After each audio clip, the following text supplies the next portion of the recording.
I'm on my way to interview an owner of an interesting car.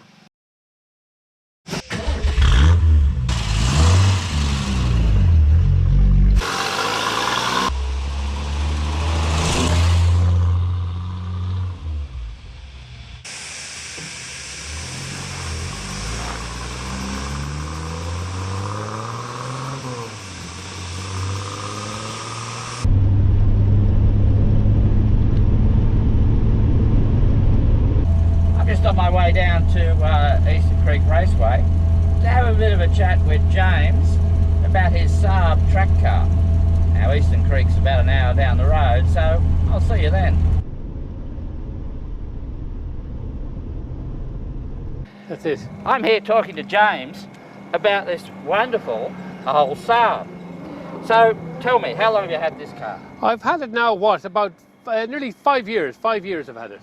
Now, when you decided to do some motorsport, what led you to Saab instead of an established, like a Ford Escort or something? Growing up as a kid, always doctors drove them or somebody with a hat. Yep. And then I decided, well, they're not too bad, so I always liked them, you know what I mean? It was always a shine, especially this model. Yep. The Aero, 900 Aero. Well, I first saw one of these in a competition event, 1978, 79, Yeah. Castrol Rally in Canberra. Okay. Steve Blomqvist driving it. Yes.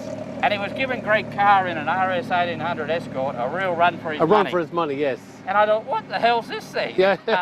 So it really impressed me then, but yeah. No, they're amazing. People underestimate cars. Yeah. Very underestimated cars. So let's talk about the engine. So, yes. Okay, I know nothing here, so it's the engine in the front. The engine's in the front and the gearbox in front of that again.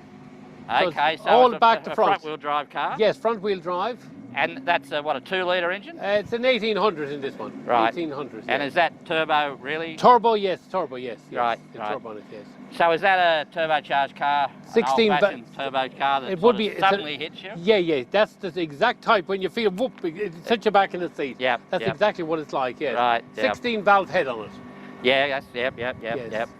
Okay, and the gearbox, is that a 4-speed? That's a 5-speed. 5-speed. 5-speed gearbox, yeah. But the gearbox in front of the engine in the Saab. Okay. Very unusual. And so then, the diff's obviously part of the gearbox, isn't yes, it? Yes. It's just right underneath, yeah.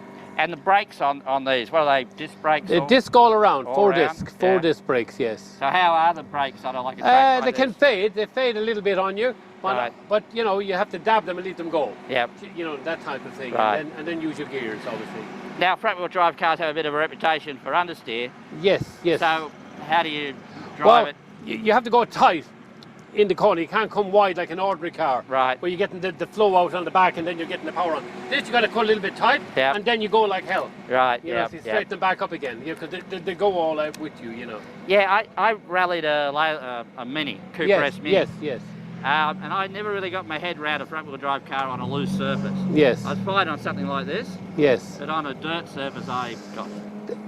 When I was younger in the 70s, I had a Mini I used to race. Yeah. Yeah, and it had a diff welded. Right. So we had the diff completely. The wheels were locked up. So when you went like that. It went where it wanted to. Yeah. That's what it would do. Yeah. Right. Now, are you someone that gets attached to a car? Not because so much it's a car, but because of the memories associated with the car. Yes, exactly. If someone come along and said, I'll give you some money for this, will you sell it or are you going to have it when you die? No, I hope to pass it on to one of the young fellas, my boy. Okay, yeah. That would be nice. Yeah. God knows what he might do with it. Well, yeah, it depends whether the young people want an old car yes, or I understand not, that. Yes. So, now, what led you, I asked you that question, I think, what led you to own a Saab? Well, like I said, when I was younger, I always sort of seen them, and then they put the modern versions up, and everybody was driving those around. But to get one of these is getting harder. Yeah. That's all. It's getting pretty hard. You don't see too many on the road. How are the parts for these things going? Pretty all right. There's a few out there, bits and pieces. You'd be surprised how many bits and pieces. Well, it's surprising. I can buy parts for my Triumph easily. Unbelievable, isn't it? Yes. I can't buy parts for my Toyota.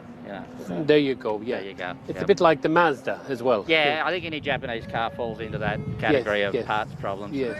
But they don't make these anymore, do they? No. Stop making.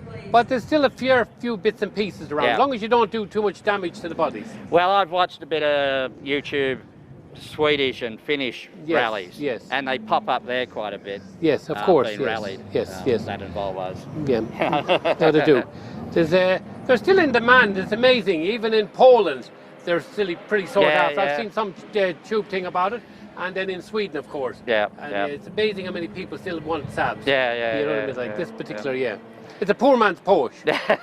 Well, I remember when they came out, I loved the wing. Yeah, wing. The wing was a popular thing for me in my generation. Yes. And so to see this coming, oh, look at that, you know. Yes. It was like a what do you call it? The Ford Sierra. Yeah. You know, big wing. With the special double one, yes, it had. Yes, that's right. Well, thank you very much for that. That's all right then, Jim. Thank you. I'm Quack McMullard. Bye for now.